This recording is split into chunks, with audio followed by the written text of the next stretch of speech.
Welcome back. Welcome back. This is the Travis Reed hosting the Athlete's Journey. Today, I got a special guest, person I just recently met and did his show, but a good friend of mine.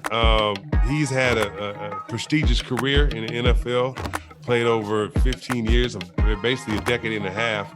Man, I would say back in the day when you can hit quarterbacks. So I respect him. I respect him a ton. I want to introduce him as Gus Frerotte. Say, hey, Gus. What up, Travis? How you doing, buddy? Good. I'm just, like I said, I was a fan. I used to watch the Washington Redskins all the time. Because it was like either them or Dallas on Channel 2 back in the day. Oh yeah, they're on right now. See if I got them on the Yeah, he actually has the game on right now, which is funny. Like I said, so I used to watch him a lot. Way back in the day. If I lived in Washington, I probably would have been a Washington Redskins fan. You would have been a Bullets fan and a Skins fan. Definitely. So that's why I'm glad you came on the show. I appreciate it, and pretty much thank you. Once again, thank you. Yeah, thanks for having me, man. It's gonna be a fun night. Yes, agreed. Well, let's get right into it. I want to say, how did your football career start? Oh, well, if you go way back when, playing when I was young, they called it midgets back then, but it's youth football, and I didn't really like it, man. When I tried it, I was like in 6th grade, maybe 5th grade, and I was like the biggest kid, so they put me on the line, and I hated it, getting your head knocked in every play. I was like, I don't want to play this sport. And then came to 8th grade, played again, and you're just kind of out there. You play any position, it doesn't really matter. Didn't really play quarterback, just played wherever, right? Defense, whatever. That year went so fast, I don't even remember it. And then funny story about that year was I broke my foot the first day of practice, and I went home and I told my dad, I said, I think I broke my foot, or I hurt it really bad. He goes, son, I just bought you those cleats. You're not taking them back. I can't take them back. You're going to wear them. So just tie your shoe tighter. So basically I played a whole season with a broken foot. Ouch. That was crazy. That's my dad, though. He was a mill guy. And then in 9th grade, I started 2-a-days, went out and tackled somebody with my head down and broke my neck in 9th grade. So 9th and 10th grade, never even played football. Wow. So then I came back in 11th grade and just basically was playing quarterback at that point. Just because I could throw it. I played baseball. I healed up, was playing baseball all the time. And then my senior year ended up playing defensive back and quarterback, and just, got back in the game. And when you're young, you heal up no matter what happens to you. So I really never played quarterback till I was a junior in high school, and it was a wing tee, and we ran the ball. We never threw it. So then went to a Joe Butler Metro Index camp after my senior year in football, got recruited by, there were a lot of colleges there, got recruited by Tulsa, Louisville, Kansas State, Temple. My first big recruiter was Michigan, but they got their quarterback, so they quit recruiting me, where I would have went to Michigan. Mm-hmm. And then just ended up Tulsa. I liked David Rader, who was my head coach, and went there, and I had 5 great years at the University of Tulsa. Nice. Well, you already just said it. I was going to ask you, what were you interested in playing, any other sports besides football? But you said baseball, right? Baseball. Yeah, I played baseball. I love baseball, man. We won state championship. We came in 1st, 2nd, and 4th in the state in my 3 years in high school baseball there, basically. And then I love basketball too. I mean, loved it, but my senior year, I wasn't really going to play because I was more of a football and baseball guy. Mm-hmm. And the first week out in basketball, I absolutely just crushed my ankle, just twisted it really bad. So basically I had one of those remember those old air casts? I had one of those. Yeah. And then I'm like, I'm not going to get hurt again. Go out, play. First game out, after I come back after like 3 or 4 weeks, I roll the other ankle, and I'm like, I'm done. But when you're competitive, it's hard not to go out and play sports, and especially in stuff like that. So I just got ready for my senior year in baseball, and then off to college. Oh, okay. So you've had success in baseball and in basketball. I guess what would be your most memorable moment in high school, if you want to say, if you have one? In any sport. Either Oh one, gosh. football or baseball. Well, obviously we won a state championship in baseball, which was so much fun. We had a really good team, really good coach. A lot of these things you hear about how coaches bring people together, but they're still tough. You know what I mean? Like, but not mean. He was like that, right? He got us all to play together as a team. We just had some really gritty, really good players. We had a player on our team, Denny Herringer, who was he went on and pitched into pros. He was our ace in the hole. I mean, we probably wouldn't win anywhere without him. I was young. I was a sophomore when we won states, and so I was the right fielder. But I was young, strong, throw the ball. And then the other one was in my senior year in football. We went to the playoffs, and that was the first time our school ever went to the playoffs in football. Oh wow. Yeah, think about that. I mean, my dad went to school there, and my dad's 40 years older than me. So that school, our high school, has been around since the early 1900s. And then just think in 1989 was the first time we ever went to the playoffs in football, which is crazy. That is crazy. Wow. That's insane. All right. So you obviously you're really good in football. You get recruited by Michigan, Tulsa, those kind of things for football. What do you remember? Like, what was the biggest difference between college when you first stepped on the practice field or the field from high school? Well, when I was in high school, we only had 19 kids on my team, right? So our freshman class at Tulsa, we had 25 kids, so that's already bigger than my high school team. And for me, it was just kind of getting to know other people. I came from a small town outside of Pittsburgh, Pennsylvania. Never really knew a lot of other people than my hometown, and it was just kind of everything was wonderful about it was the diversity, the different people from different backgrounds, and we're all coming together to play the same sport. And mine was, I was competing with all the other quarterbacks. There was a kid from where I grew up. There was a kid from Texas. There were, people from all over. And so for me, the greatest thing about it was just, man, there's this whole other world that I didn't really know about that all these kids come from, because we didn't have the internet. We didn't have all that stuff. And so all of a sudden I get to compete against these kids from Texas and all these other places. And I was redshirted my freshman year. And then my second year, I just wanted to play. And so I did a little punting. All right. So I did punting there. And then our quarterback, my second year, our quarterback got hurt and blew his knee. And then he came back my third year for a medical redshirt, TJ Rubley. And he had a really good year, and I was a starting punter and I was the backup quarterback. So, and then after that, I got to play my last 2 seasons in college and just ended up having a lot of fun and a good career. Nice. You were a punter too? Yeah. I loved it. I had one of the longest punts. So we were playing in Freedom Bowl out your way in Anaheim. And we line up to punt. We were playing San Diego State in that game. And I had an 89-yard punt. So I absolutely nailed one. And the guy went back. It was over his head. So he went back to catch it and went off his hand. And then it rolled the whole way down to like the 3-yard line, right? And we were at the complete other end of the field. So it counts. So I was like, oh, that's pretty sweet. But I also that year, we beat Texas A&M that year, and we played them in Tulsa, and I had a 1-yard punt. So I had both things happen to me that year. A 1 yard and an 89 yard. Yeah. So when you see that, it's a bad feeling when they go off the side of your foot. I imagine. All right. So you start your junior year in college. Are you like on the throwing team? Are you on a team that, there's a lot of running like you were in high school, or, Well, yeah, it was Coach Rader, who was our head football coach. He was all about throwing. We were in shotgun all the time, kind of like they are now in the pros. We did that back in the 90s. in the early 90s.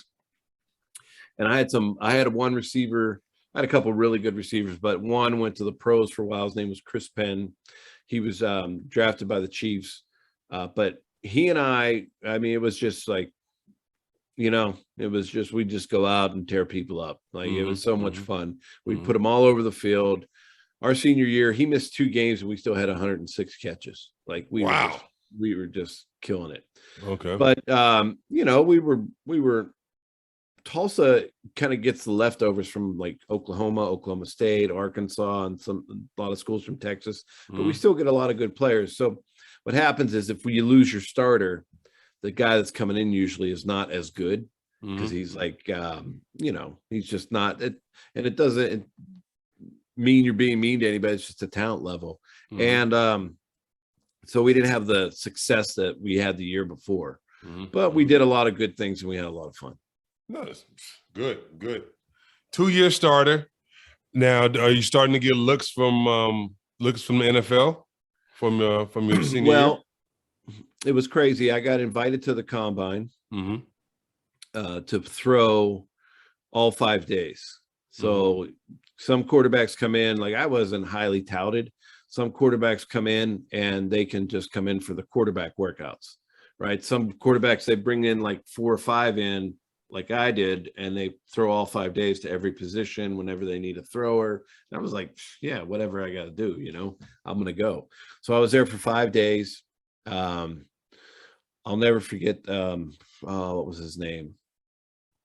The quarterback from Syracuse that year in 94. He was my roommate. I saw him one time and I said, "You're not staying around? You're not throwing?" He goes, "I'm going first round. I don't need to be here." I don't think he was even drafted. Oh, and wow. So, yeah. So, I mean, it's just kind of how it was. You can't come in with an attitude or an ego. You just got to do what they ask, and you got to go out and perform every chance you get. And so that's what I really tried to do, was just be humble. And at that time, I was living back in Pittsburgh with my now wife, but we were going out back then, and she was in nursing school at Pitt, and I was actually got an internship with the Pittsburgh Pirates. So after my senior year of football, I interned with the Pirates because I didn't know what was going to happen. That was my field of study that I was doing. I interned with the Pirates.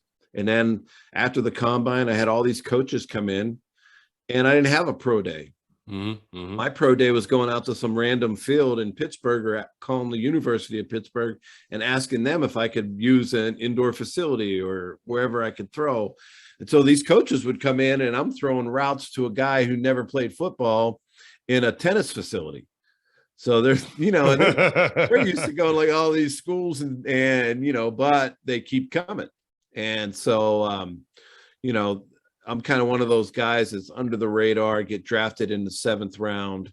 I have an agent at that point. He's telling me you're going to get drafted. Teams keep calling, but it never happens. Then finally around the 2nd day in 7th round, it happens. I was only the 5th quarterback taken in the 7th round. So there weren't many quarterbacks taken that year. But you can't look back, you can't hold it against anybody, and you just go out and I was drafted by the Skins, and you go out and you bust your tail and you work hard. Now I have to ask you a question, 2 questions actually. On draft day, how was that process of like that day? I know you're just sitting around watching, people drafting. And 2, how did you feel when you heard that, you heard your name get drafted by Washington? Well, that day was 2 days really, right? The first day we're at my folks' house where I grew up, and they have their family. My dad was one of 15 kids, so he had a big family. And my mom and everybody we knew were there. My wife now, Ann, she was there.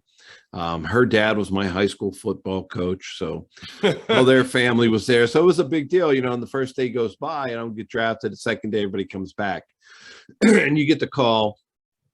And it's the Redskins, it's Charlie Casserly. "Hey Gus, we're going to take you with the next pick. We're so excited," all that stuff. "We're so excited to have you. Can't wait, coach." But you don't even know what to say, like, because nobody tells you what to say in that point. You just say, yeah, okay, coach. And then you got to figure it out. And then your family's so happy But then you realize that they took a quarterback in the first round. Mm-hmm. So what's that mean for me, you know? And it's just like, my agent's like, dude, you just got to go in and work hard and show them what you can do, show them your talent. And I was able to do that. But that feeling of being drafted, at least, is incredible. To come from a small school like Tulsa, to come from a town of 5,000 people with only, 19 kids on my football team in high school, it's a pretty amazing feeling. No, definitely. Would you say that would be the biggest biggest triumph you had in college was probably getting drafted to go to the NFL, right? Yeah, I mean, I think that just going and playing college football was lucky, because there's not many guys that get to do that. And then being drafted was, I loved it because, you don't get on my team that I played for. There was only one other guy drafted. And a year before me, there were 2 years before that were three other guys drafted. So it doesn't happen that often at Tulsa. No. And so, that was a big deal. And then coming from my hometown, I don't know if you've ever seen the movie All the Right Moves. Yes. Yes. So it's not exactly like that, but our town was a mill town. There were huge factories there. And then, that my dad's family was one of the big families that worked in the factory. Okay. So it's kind of like that. There's a lot of pride. There's a lot of people pulling for you. And you just figure you got to go out and make the most of it and do everything you can to make the team. All right. What was the biggest lesson you learned in college? Going back and thinking about it, my coach, David Rader, was just, he prepared me way more than I even thought, right? Because he played college football at Tulsa. He played it for the Giants for a few years, but then never really played, but just was on the team and had a great understanding of defenses, of like forward thinking, offense, where we spread the ball out, we move guys around. We did a lot of that before. He brought a lot of that from the NFL. And so I was just appreciative of everything that he taught me.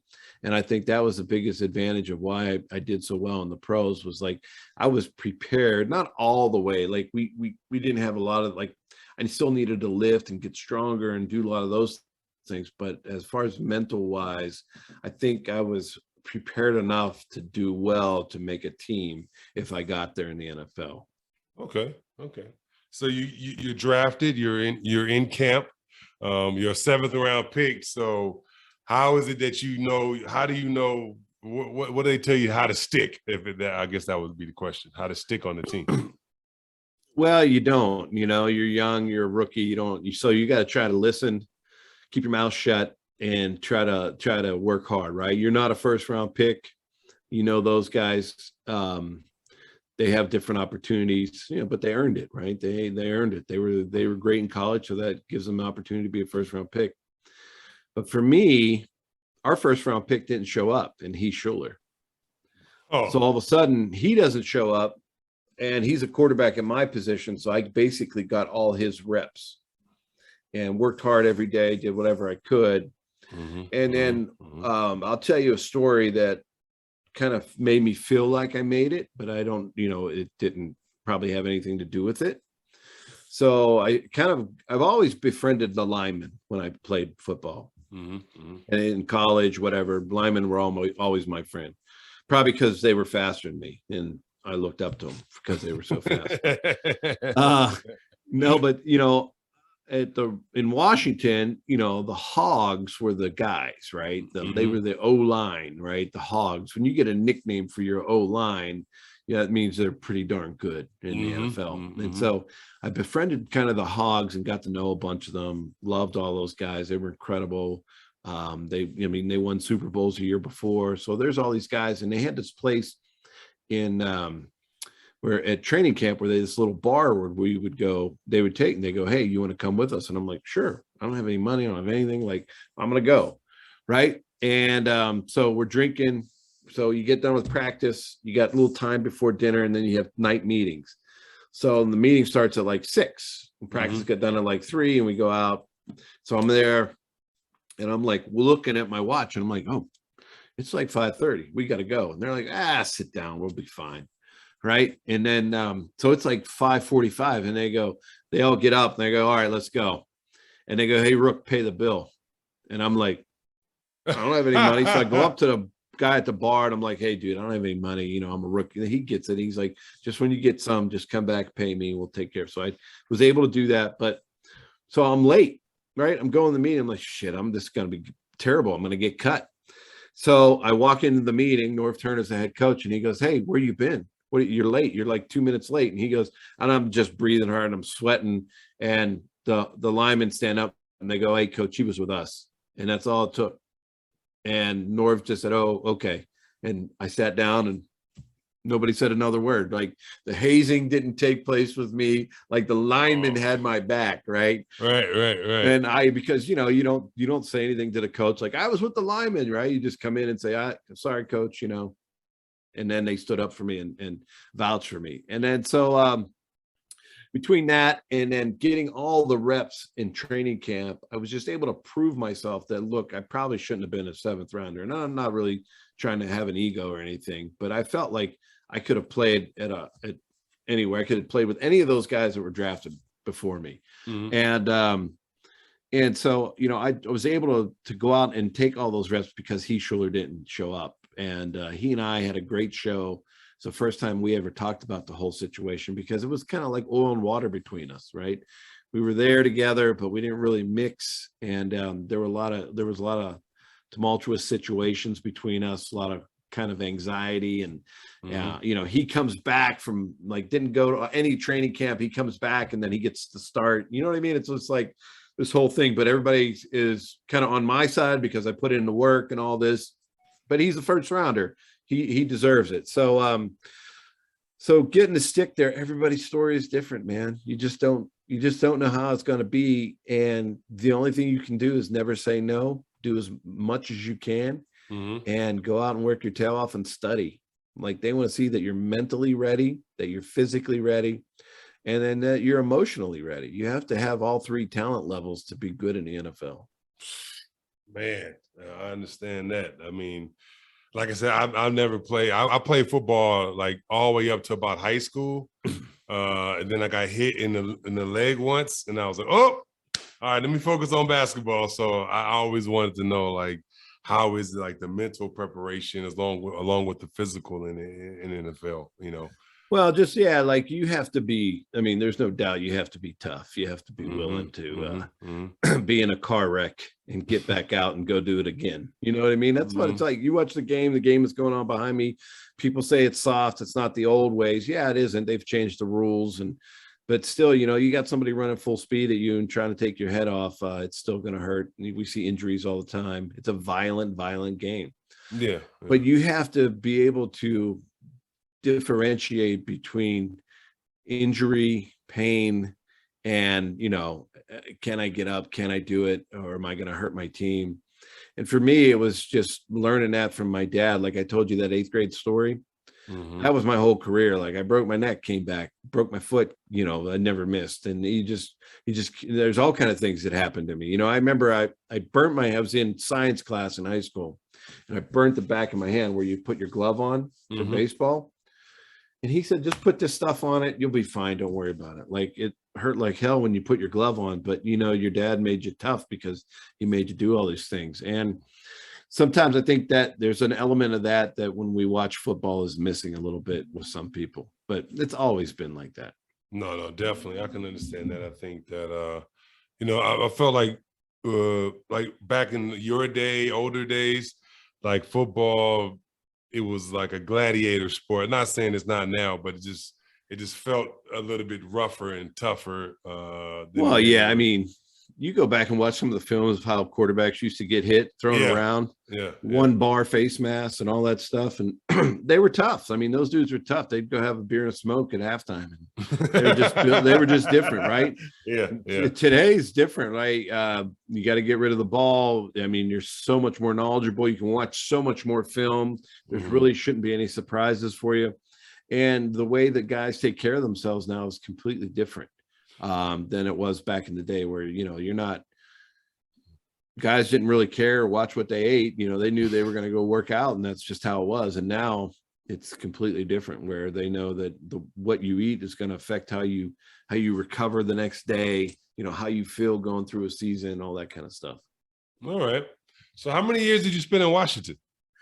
I was in Washington for 5 years, and we lived there for 6, my wife and I. But I love DC. It's a great town. I love being there. Things didn't work out for me. Coach and I butted heads a little bit, and then you kind of move on. And trying to figure out where to go next is tough, because you build a life and a family here in 5 years at this place, and you thought you were going to be there, and then all of a sudden they're like, the team goes, "Yeah, you got 2 years on your contract, but we're going to cut you."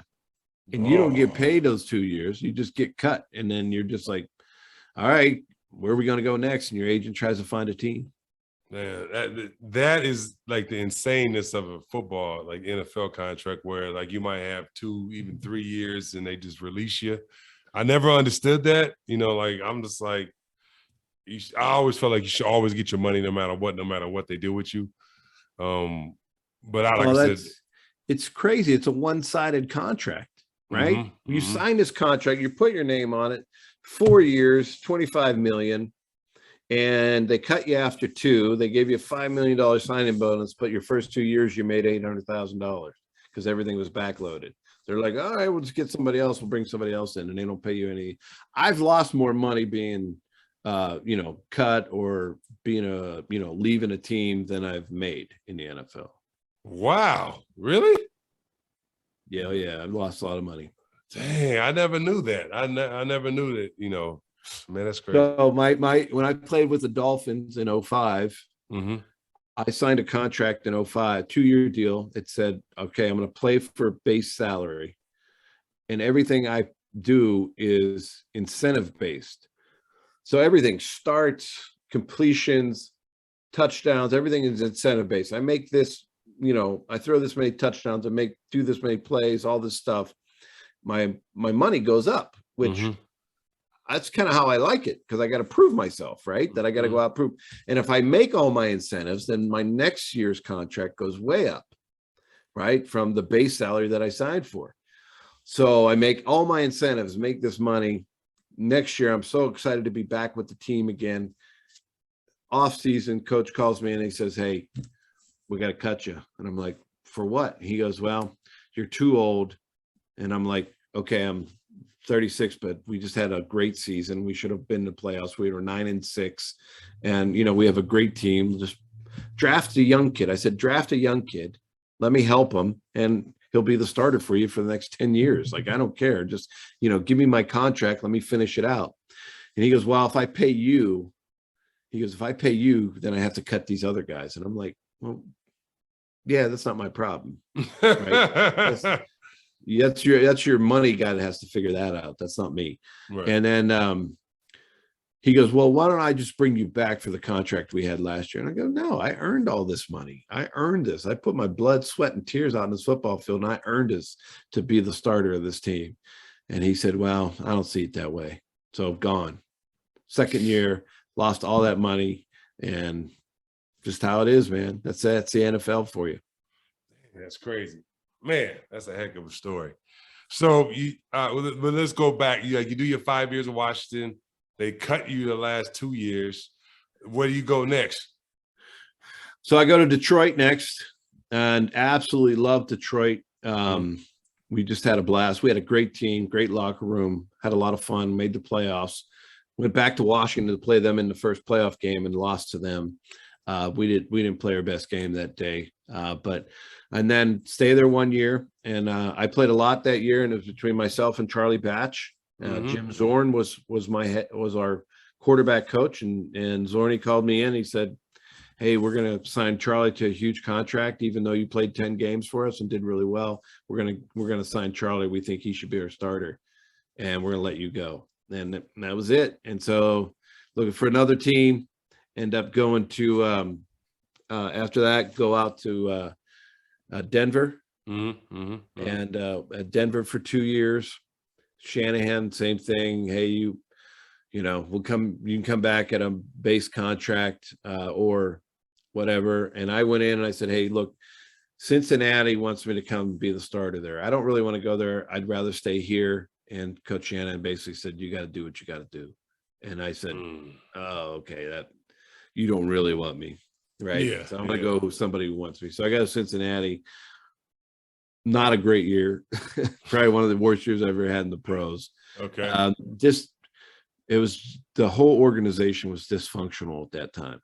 There were a lot of things going on. I had a wonderful coach in Dick LeBeau, was just an incredible human, but just wasn't, he wasn't allowed to control anything. And it just had a rough year. And then after that, go to Minnesota, play there 2 years. We had an incredible team with Moss and Culpepper and so many wonderful players. We should have won 2 Super Bowls those years. That's how good we were. No. But we didn't. It's the NFL. There's always parity. And after that, my offense coordinator, Scott Linehan, leaves, goes to Miami. That's the year I go to Miami. Played there 1 year. Scott leaves to be the head coach in St. Louis, so I go with him. And then so I'm in St. Louis 2 years, and I'm like, okay, I'm done. Like I'm 37. Like I've played a long time. Let's go figure out where we want to live and raise our kids. And I get a call from the Vikings. They have a new head coach at that time, Brad Childress. Brad calls me up and he says, hey, I want you to come back up this kid we got, and I think you can really help him. And I looked at my wife. She said, yeah, why not? Let's go do it. So went to Minnesota and played my last year in 2008 in Minnesota. Okay. Wow. That's a long and discussion, like a long and crazy career, but also like a lot of traveling, a lot of just. Oh yeah, man, it was crazy. Well, it's not as much as you've done. I mean, I didn't have to learn a new language. I didn't have to learn how to say chicken in like 7 different languages, right? I had to deal with some crazy accents, like in Minnesota, different places, but that's about it. Well, no, I would say the difference between me and you is that you actually had your family. Was your family going with you from place to place to place to place? Oh yeah, that was always important to me. That's probably why we don't have as much money as we should, because we were always moving and renting homes and moving our kids and putting them in schools and doing all that stuff. I mean, my wife and I, our priority was always our kids, trying to give them the best of education and anything we could. No, I understand that. I mean, like I said, like I think it was a good thing, because like, yeah, you could have been like the single married guy in these cities, but bringing a family is always like, a good thing to me. Yeah. But you are kind of single for a little bit, like, because when you go to a new team, your family is left behind you, right? They're left my wife was left with 3 kids, kind of getting the house ready to move or dealing with all that stuff. And you're at the new place because you have to fit in. You have to go to a new team. You have to understand what it takes to be the leader of that team because you're a quarterback. And so you have to go in and you have to figure out their culture. You have to meet all the players. You have to understand them because they're the guys that you got to trust. And then you guys got to build the same belief. And every coach is different. They all have a different belief system, a different offensive. You got to go there and do that. You got to work hard to do that in the off season while your family is back home and your wife's trying to handle the 3 kids. So she was always like, I probably would rather be out, getting hit by those guys and trying to deal with our kids. So, and then you just do it all, you try to go everywhere together. It's funny. My kids always are like, Dad, why didn't you play football till you're like 45 so we could have went in the locker room and remembered everything? And I'm like, yeah, that wasn't going to happen. Yeah. It's very few Tom Brady's who can play till they're 45 or whatever. Yeah. That's insane. Right. Yeah, no. I don't, that's why I say he's going to break every record, every single longevity record, because he's 44 and still playing. I think he's pretty much. I don't know what records are left for him to break. Yeah, I don't think any. I mean, I don't think any. He just broke like Drew Brees's completion record. Yeah, like he just keeps knocking them down. No, that's what I said. He's going to be like, I'm going to have all the rings and all the records. It's like it's insane. Well, it's just insane that he's played that long, and I mean he did have a bad knee injury 1 year, but to come back and really not have those aches and pains, I mean that's why guys hang it up. They get aches and pains, their body breaks down, they can't play like they did anymore. And you watch him, he goes out and still wings the ball around and throws it like he did for his whole career, which is pretty amazing. Definitely, definitely. Now, I guess based on your experience, what would be the best advice if you had for, let's just say, a young you coming in out of college to the NFL? Like I was saying before, you got to take a look at yourself. Mm-hmm. And if you're going to the NFL, you probably have the talent level, right? You're used to working on that. You're used to lifting, running, working on your skills. Like you'd work on your shot, every different shot, all those kind of things. And then there's the mental aspect of the game, studying the playbook, and understanding the defense, studying the defenses, right? How good are you in tough situations? Those mental things, you can't think about them. They have to be second nature. So I would look at a young kid and say, hey, as much as you can learn going into your first training camp, as far as reading a defense, understanding what the coach wants, bust your ass, go do all that. And the third thing is the emotional side, right? Getting to know the players, getting to know your teammates, understanding how they feel. Like, do you need to pick them up? Because if you're a quarterback, you're one of the guys that everybody looks up to, right? And so you have to get to know. I would go and get to know the defensive players, the offensive players. It didn't matter. And you go to try to talk to everybody to get to know that emotional side, so that when things go well, you can be there to support them. And when things go bad, you can be there to support them, because it's inevitable. It's a game. The ball isn't round. It doesn't bounce right. And there's going to be things that happen in football. So those three things together are what you need to do if you're a young player to make it in the NFL.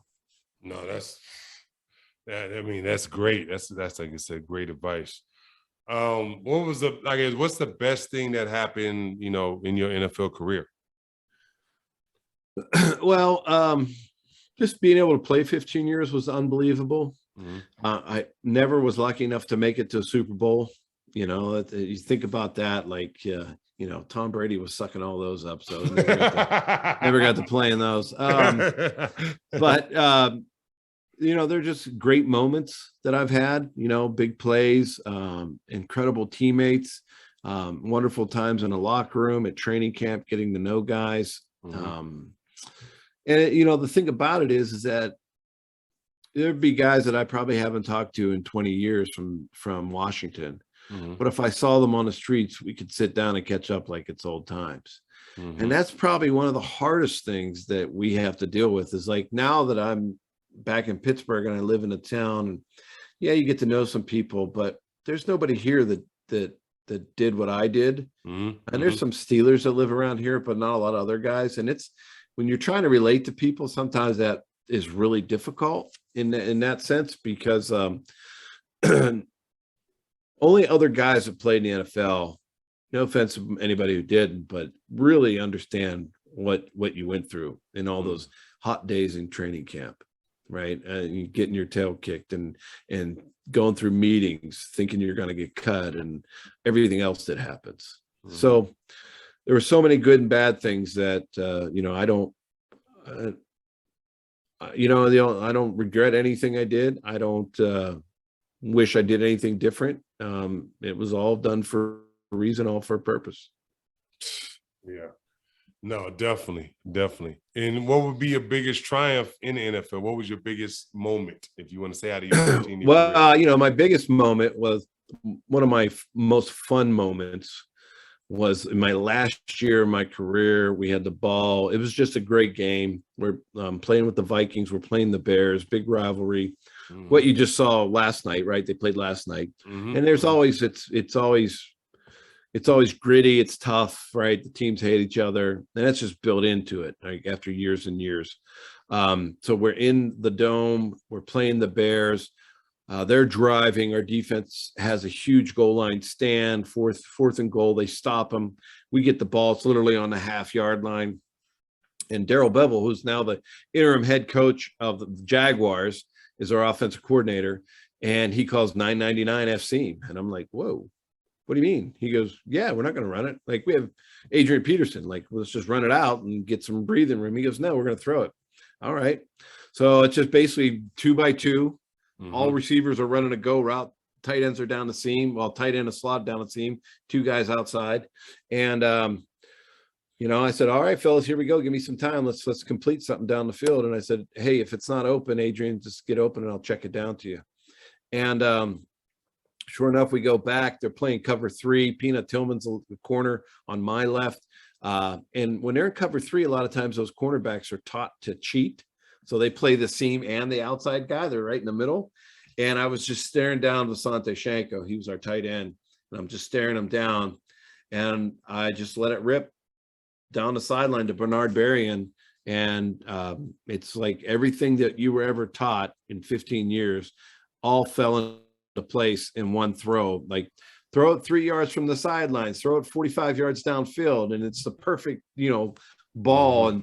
And Bernard just ran right underneath it, went for 99, and the place erupted. And it was just a wonderful, wonderful play. But also with all the emotions and the turmoil of both teams playing each other, and how the Vikings fans are there. Yeah, it was a great play. Okay. Now that's the way you describe it. I'm like getting excited. I'm like, yeah.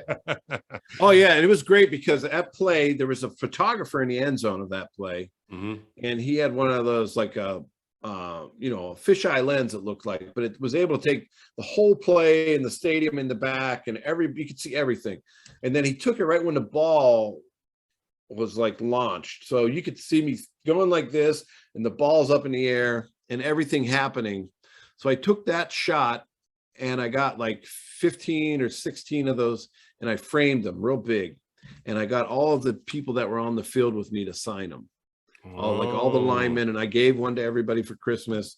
I gave a head coach one to my quarterback coach, and I gave everybody one of those. And it was just because it was such a memorable play. It was so cool. No, yeah, definitely. That's a heck of a game, a heck of a touchdown too. Now, so to go fast forward to when you retire. Do you know exactly what it is that you want to do, or are you just kind of trying to figure things out? No, because my life was family and football. And I look back now, and if I did, like you asked me a question, advice would I give a kid, like going back? I would say go back. Everybody you get to meet, write their name and number down, because never know who one of those connections can help you with after your football's over. And then also continue your education. Right. Like do something, go intern somewhere in the off season, even if it's for a month. Or go back to school, study something, whatever it is. Or if you love to, like, for me, I was always an outdoors guy. I thought I was going to, be an outdoorsman, because that's where I grew up in the country. Just go take that time and go do that stuff. Because when you're done after 15 years, you're like, all I knew was football. And that I'm, I graduated college, and not that you're a dumb person, but I didn't take advantage of enough opportunities that were presented to me. Plus, I was moving all over the country. It's not like I was in the same town all the time. No. So when you retire and you're sitting there, the one great thing for me was I had a family that I loved, and I knew, right? A lot of guys are so focused on everything else, their football, and they're going out, when you're young, everybody wants to do those things. And then you don't realize that you're sitting at home one day and you don't know your family. And that's why divorce rate in the NFL is like 80%, right? Because these guys come in and they're like, what do I do? And so for me, family was always important. So when I transitioned, I didn't know what I wanted to do for a job. And I ended up coaching, because that's like the easiest thing, right? To go and coach the sport that you played for 25 years straight. And then when we finally moved back to Pittsburgh, I coached a little bit because my sons were playing, but I was kind of done. And I just said, I gotta do something else. And that's when I started to, I had a guy I met, we became really good, close friends, and he started a company, and I would just go work with him and try to learn as much business as I could. And that transition's tough for everyone. No, definitely. I remember when I retired, I was like, okay, my son's 3. I got to figure out, I don't necessarily want to coach. So, okay, I'm going to go into sales, because it's dealing with people, Right. And I was like, I work for Enterprise. We'll pick you up, Yeah, we'll pick you up. Yeah, wear a suit and tie every day. Like, I was that guy, 6'8" guy, picking you up in a Honda Civic, you know. Yeah, right, So, right. like, In your driving, green like, suit. yeah, I remember green suit. So yeah, I was that guy for a couple years. I was like, this ain't for me. So I had to kind Yeah, of I mean, I coached high school ball. I was a head coach for 3 years. Enjoyed that. I tried to go back into the NFL at like 5 years after I retired, but it was too late by then. Like you kind of miss your prime. Like they want you to come coach right when you're done, right? And okay. Okay. because once you're out, you're kind of out. Like even though you know a lot of people, you lost connection. You lost that connection Yeah, to yeah, get back in. And so there's so many guys I know that are trying to find their way. Now there are guys that just, when you're at the top of the world, a lot of football, the stars, they obviously have it a lot easier than a lot of other guys. No, I definitely agree. It's easy if you're a Shannon Sharp or Ray Lewis or those kind of guys that kind of like, oh, I'm gonna go into broadcasting or whatever the case is. Tony Romo, Right, and you see a lot of those guys are Hall of Famers, yeah, right? yeah, That go in there. They get opportunities. They get, hey, you're this Hall of Famer. We're going to give you every chance to go and be great. But then you see some other guys who weren't, that have pushed, have been good, like Romo. yeah. He was a good player, but he's not going to be. I don't know if he'll be a Hall of Famer or not. But he's an incredible what he does right now. Gosh, He's one of the best out there. One of the best, Everybody loves listening to him because he explains the game well to the people. No, definitely. I watch the games, a lot of his games, just like to hear him talk, just to kind of learn, like what he's talking about or what the NFL is about. But definitely. But no, it's I always felt like the transition for any athlete in any sport is just like super hard. And it's always like a lesson to learn, like to be learned, to figure out, okay, finally I have something that I like. Yeah, I think that's like when I was on your show, we were talking about the alumni situation, right? When you're an alumni, who do you go to? Where do you go when you're done? And our alumni has been getting better and better. NFL alumni, our Players Association, they're doing more and more things to help guys transition. They'll hold conferences that you can fly to and go meet companies and all this. And sometimes that's good, sometimes it's bad. A lot of guys don't want to do that. They'll come and they'll do something for you. They'll sign autographs, they'll play in a golf tournament, they'll do charity events, but they also want to get paid to do that. And so that they necessarily don't want to go work 8 hours a day. You know what I mean? Like so there's things that are good and bad about the alumni. And I think they're all getting better. Like guys are more apt to tell them like, hey, this is what we want. Right. And so the alumni are trying to do that. All right. Well, my last question that we always ask, every guest on the show, or I always ask, is at some point in your career, everybody's career, they get into maybe some lower points, and I always ask this because I want people to kind of know if they're at low points in their career or after their career is over, how do they get out of it? What did you do to get out of maybe your low point, of your career or out of your career? Yeah. So there was a point in my career and when I was in Washington where I had a major kind of incident happened to me where I scored a touchdown. I headbutted a wall. I mean, everybody watches it. It's everywhere, right? And you go from being the guy on the Washington Post and the talk of the town to the talk of the nation because you did something that they're going to play on ESPN for every month for the rest of your life, right? And so a lot of people see that. And so there's two ways to handle it. I went through it. It was tough going in to see my teammates after that. And you kind of say, hey, it was an accident. It happened, right? You just kind of move on. Coaches couldn't move on from it. That was one of the big reasons I was let go from the Skins. But I didn't let it affect me. I played another 10 years after that. And what you got to do is like, you're going to have adversity in your life. You're going to have problems in your life. And the only way to get out of them is to face them. And I will say the one thing that helped me was I had a great support in my wife, Ann, my kids and my family. Just, it didn't define me was that, right? My kids still see it. Hey, Dad, it's on ESPN again. And so you laugh about it and move on. And people really, sometimes they don't want to ask me about it, but, and And there's a difference when you ask me a good question and you ask me a mean question, right? And sometimes people want to get mean, and because they want to bring something out of you. And usually if they get mean, I don't answer too much, right? I keep it short.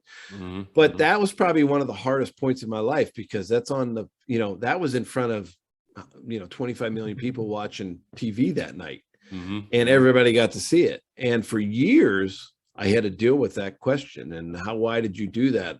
What happened? How come you did that?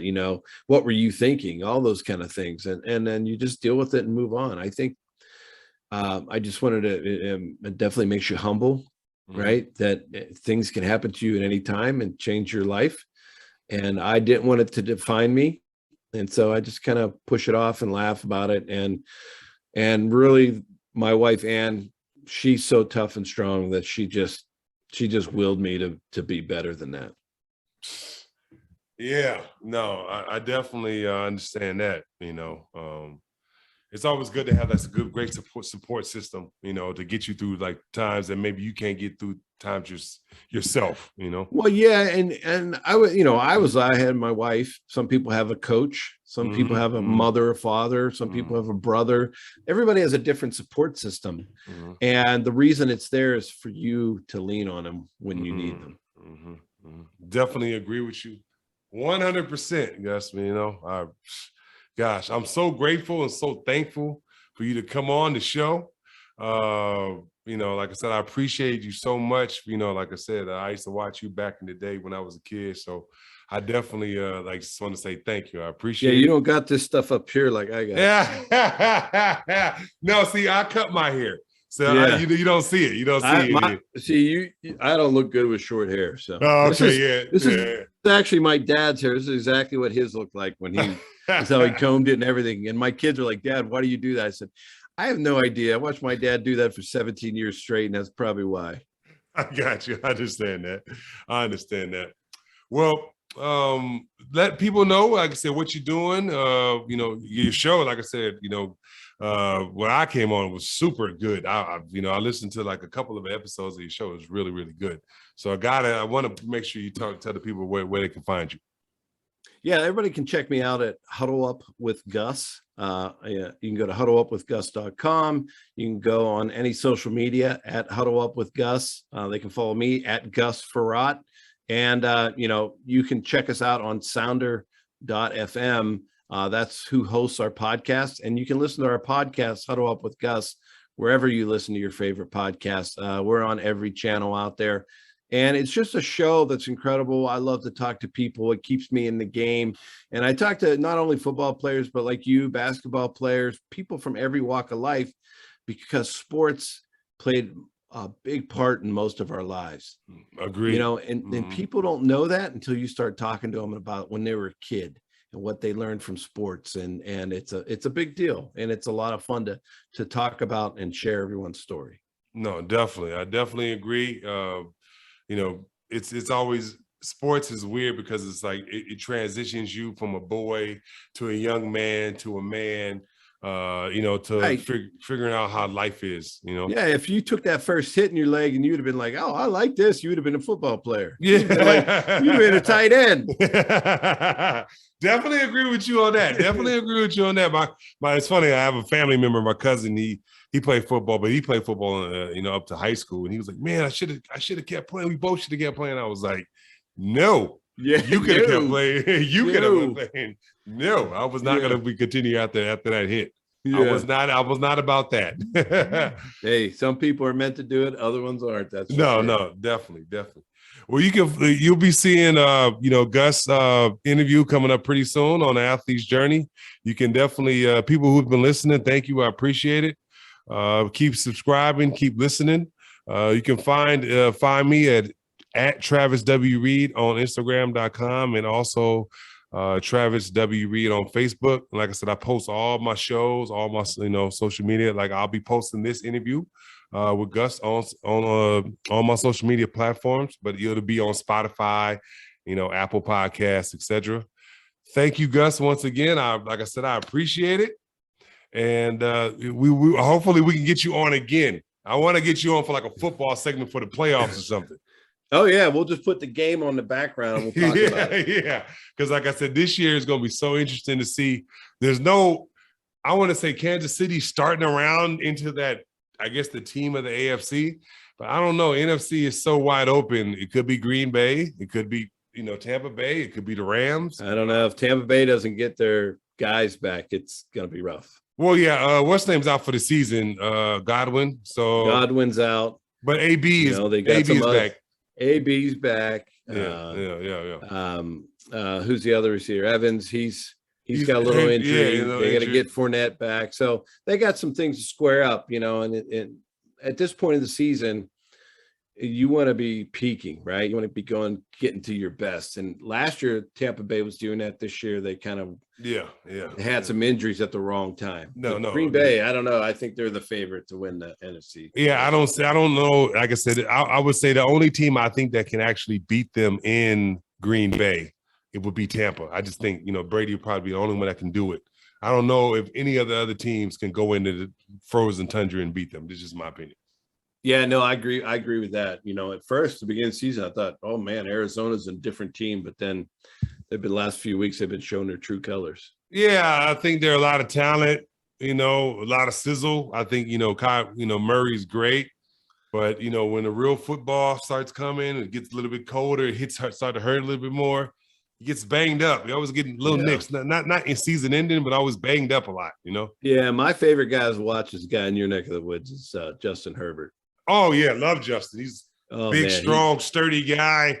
I wouldn't be surprised if they didn't have to meet Kansas City in the AFC Championship because they have that. They should have beat him last game. They should have beat him. To me, I'm like, you're playing Travis Kelce and Tyreek Hill one-on-one? What are you doing? Well, their coach instead of kicking field goals, he tried to go for it and score points. And I'm like, you never not – like, especially early in the game, I think you kick field goals and get the points. Yeah, no, I agree. I think, like this whole analytics thing is okay, but plus whatever. He cost me a bet on FanDuel because he didn't kick those field goals. No, I got you on that. Well, like I said, Gus, thank you for the time. I appreciate it. Like I said, got to have you on again soon. Happy holidays, my friend. Same. Have a Merry Christmas and a Happy New Year. All right, we'll see you next year, which is right around the corner. Agreed. All right, buddy. Have a great night. You too. See you. Bye-bye.